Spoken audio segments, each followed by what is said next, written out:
move the, see if we can get, here we go, just him thinking about it. There we go. You know, as if there was a cow there, and we just try to just for a minute here.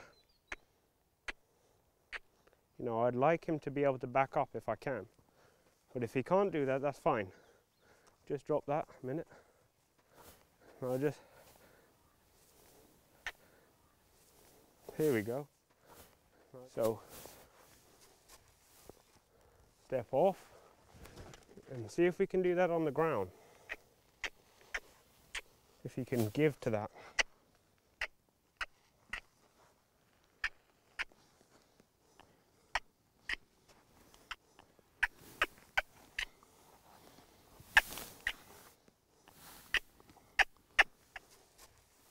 And he gets a release.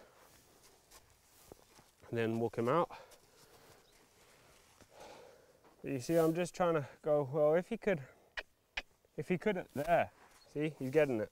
But if he could have just made that kind of little thing when I was on his back, then I would do that. There. If he needs me to get off, and it's always adjusting to fit this situation and every change in the situation. So I go here, and I go, it's all right. There. And step off. And then walk him around a little. But see, he gets worried. We change the situation. We do it a little differently.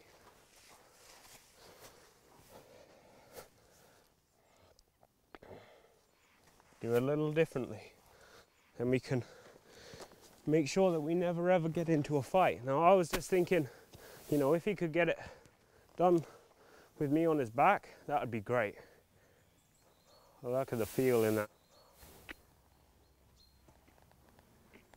See if we can just, look at the feel in that now. That's just beautiful. And we just, see if we can bend him. There we go. That was a nice little first ride. And you know, he's got used to a lot of stuff today. He's going to be thinking about it, and he's going to be wanting to come back for more tomorrow. Let's just get the saddle on it, and we'll just talk just for a couple of minutes of the kind of stuff that we've been doing and accomplishing, and just try to kind of get a little overview. So let's just kind of look a little about kind of the times that he's kind of safe. For instance, when we've been riding him, the trotting, that kind of stuff was no problem. He was absolutely fine when I just stood up on his back. Now, obviously, you might be thinking, well, why would you want to do that? And, you know, to be honest with you, that, you know, there's a couple of reasons, and then there's just the kind of fact that it's just, you know, it's a nice little showmanship piece. But it's you know, it's really easy to do if you can get their trust and their curiosity. But, you know, one of the reasons for it is, you know, like, for instance, when I'm swinging this rope, you know, there's going to be things that are going to be high above him. You know, if he's say he's one of my horses, I might want to be doing something, you know, I might want to be standing up there one day with a tarp kind of around my shoulders. I might want to be doing some of those kind of things. And, you know, I might be wanting to work colts off him, you know, and he can teach new colts off him. So I'm trying to get everything that I can think of done today that he's going to need for the rest of his life. Because I feel like a lot of the times people just kind of, they leave it, say, for 3 weeks, so they wouldn't have done what I did today with the rope, with the trotting, with all those kind of things. They would just leave it for 3 weeks, and then they'd introduce it slowly and softly, and the horse would be like, you know, why didn't you show me that at the beginning? What have you got to hide?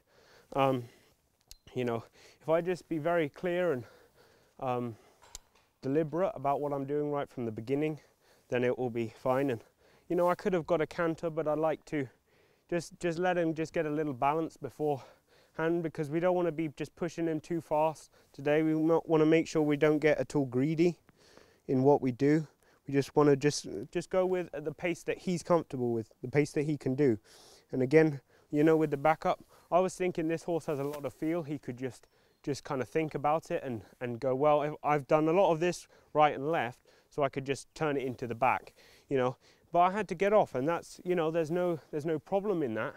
You know, if you can get it done, then fine. Don't try and get off and then, you know, try and get it done there. If you can get it done, but if you're not sure, then don't. You see. But the thing, what I really tried to do was just ask him, and I literally just tried it for a couple of seconds. Got off, go right. I need to do something different, and I got it to work. Okay, and that's kind of really what you know, a horse partner is, you know, can really do is not so much when things are going great, it's when things aren't going so well. How can you adjust? And you know, I did it in, you know, a couple of seconds. I just went, right, this isn't going to work. I'm going to change it and do it again. You know, and as I was saying, you know, we could have cantered him, but he's got the rest of his life. You know, he might be a little unbalanced. There might be a big space. You know, if he were in a round pen or, you know, something kind of a little more like that, then he might have enough time to kind of get into it and get used to it.